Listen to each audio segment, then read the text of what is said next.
সুপ্রিয় শিক্ষার্থী বন্ধুরা, সবাইকে বাংলা সম্ভারের পক্ষ থেকে জানাই স্বাগত। প্রতিনিয়ত বাংলা সম্ভার বাংলা ভাষা, সাহিত্য, ব্যাকরণ এবং বাংলা শিক্ষাকে সহজ সরল করার লক্ষ্যে নিয়মিত কাজ করে যাচ্ছে। তার ধারাবাহিকতায় বাংলা সম্ভারের আয়োজন সাহিত্য কথন, যেখানে বিভিন্ন শ্রেণীর বাংলা প্রথম পত্রের সাহিত্য অংশের গদ্য ও কবিতা নিয়ে সংক্ষেপে আমরা সহজভাবে আলোচনা করে ব্যাখ্যা দিয়ে থাকি। আজকে আমাদের আলোচনার বিষয় মোতাহের হোসেন চৌধুরী রচিত সংস্কৃতি কথা প্রবন্ধ গ্রন্থ থেকে নেওয়া একাদশ-দ্বাদশ শ্রেণীর জীবন ও বৃক্ষ প্রবন্ধটি। আলোচনা শুরু করার আগে আপনাদের কাছে অনুরোধ, যারা আমাদের চ্যানেলকে এখনও সাবস্ক্রাইব করেন নাই, সাবস্ক্রাইব করে পাশে থাকা বেল আইকনটি বাজিয়ে দিন। মোতাহের হোসেন চৌধুরীর অসাধারণ একটি প্রবন্ধ জীবন ও বৃক্ষ, এর গভীরে যে দর্শনটা লুকিয়ে আছে সেটা নিয়েই আজকের এই আলোচনা। তো চলুন এই প্রবন্ধের মূল ভাবনাগুলো আমরা একসঙ্গে আবিষ্কার করি। প্রবন্ধটা শুরুই হচ্ছে আমাদের অস্তিত্বের একটা একেবারে মৌলিক প্রশ্ন দিয়ে। জীবনের উদ্দেশ্য কি শুধু টিকে থাকা, মানে যে কোনোভাবে বেঁচে থাকাটাই কি সব, নাকি এর চেয়েও বড় কোনো অর্থ আছে? লেখক মোতাহের হোসেন চৌধুরী কিন্তু ঠিক এই গভীরতর উদ্দেশ্যের কথাই বলছেন। তিনি বলছেন শুধু টিকে থাকার বাইরেও জীবনের একটা মানে আছে, আর সেটা হলো বিকাশ, পরিপূর্ণতা আর সার্থকতা। বেশ, তাহলে চলুন বিষয়টা একটু ভেঙে দেখা যাক। প্রথমেই আমরা বোঝার চেষ্টা করব লেখক ঠিক কোন ধরনের জীবন দর্শনের বিরোধিতা করছেন। এটা পরিষ্কার হলেই বিকাশের ধারণাটা আরও স্পষ্ট হবে। লেখকের মতে আমাদের চারপাশের পৃথিবীটা এমন মানুষে ভরে গেছে যাদের একমাত্র চিন্তা হলো কিভাবে টিকে থাকা যায়। তাদের দৃষ্টিভঙ্গিটা খুব সীমিত, বলা যায় স্বার্থকেন্দ্রিক। আর এই যে শুধু টিকে থাকার মানসিকতা, এর কিছু বৈশিষ্ট্যও লেখক তুলে ধরেছেন, যেমন অহংকার, নিষ্ঠুরতা, এমনকি অন্যের ভালো দেখলে তাতে বাধা দেওয়া। ব্যাপারটা বেশ ভাবার মতো, তাই না?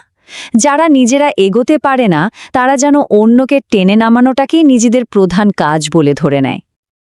এই যে একটা স্থির আটকে থাকা জীবন, এর ঠিক বিপরীতে লেখক একটা অসাধারণ জীবন্ত প্রতীক আমাদের সামনে এনেছেন। আর সেই প্রতীকটা হলো বৃক্ষ।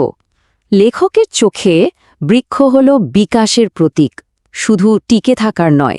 ওর কাজ শুধু বেঁচে থাকা না, বরং বড় হওয়া, ফুল দেওয়া, ফল দেওয়া, অন্যের কাজে লাগা, মানে একটা পরিপূর্ণ জীবন যাপন করা। দেখুন, একটা গাছ তো শুধু মাটি থেকে খাবার নিয়ে নিজেকে বড় করার জন্যই বেঁচে থাকে না, তাই না? ঠিক এখানেই মূল বিষয়টা। নিজের জন্য কিছু করাটা তো কেবল শুরু।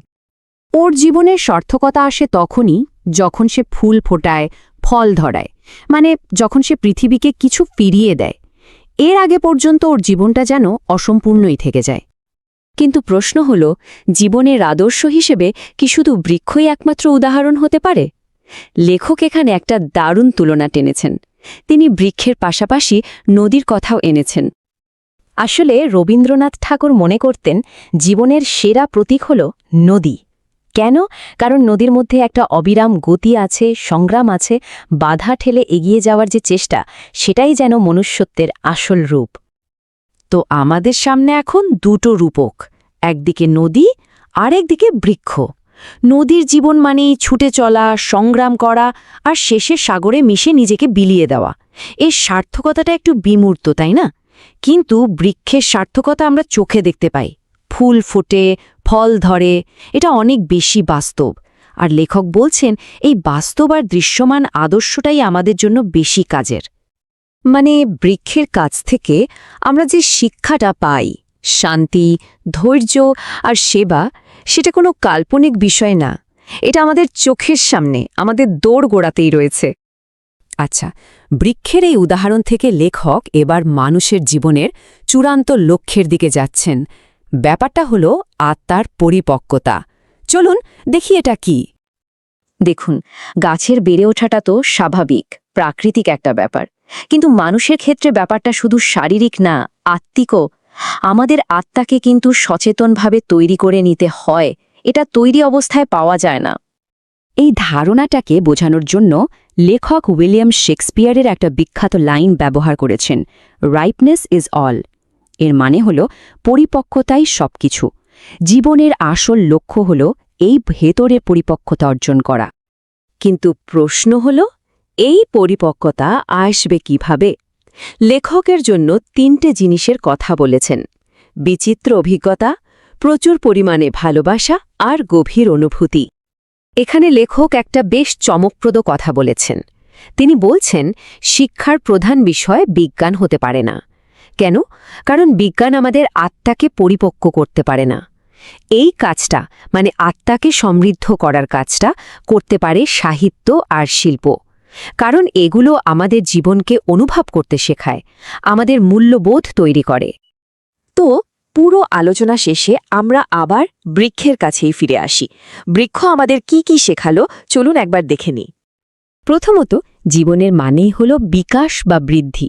দ্বিতীয়ত, বৃক্ষ হল শান্তি আর ধৈর্যের প্রতীক, ও নীরবে নিজের সব দায়িত্ব পালন করে যায়। আর সবচেয়ে বড় যে শিক্ষাটা আমরা পাই সেটা হলো, আমাদের ভেতরের জগৎটা, আমাদের আত্মার বিকাশটা পুরোপুরি আমাদের নিজেদের হাতে। আর এই নিজেকে নিজে তৈরি করার ক্ষমতাটাই কিন্তু মানুষের সবচেয়ে বড় সম্মান। আমাদের চ্যানেলের ভিডিও ও আলোচনাগুলো যদি আপনাদের ভালো লাগে, তাহলে লাইক ও সাবস্ক্রাইব করতে ভুলবেন না এবং বন্ধুদের মাঝে শেয়ার করুন। ধন্যবাদ।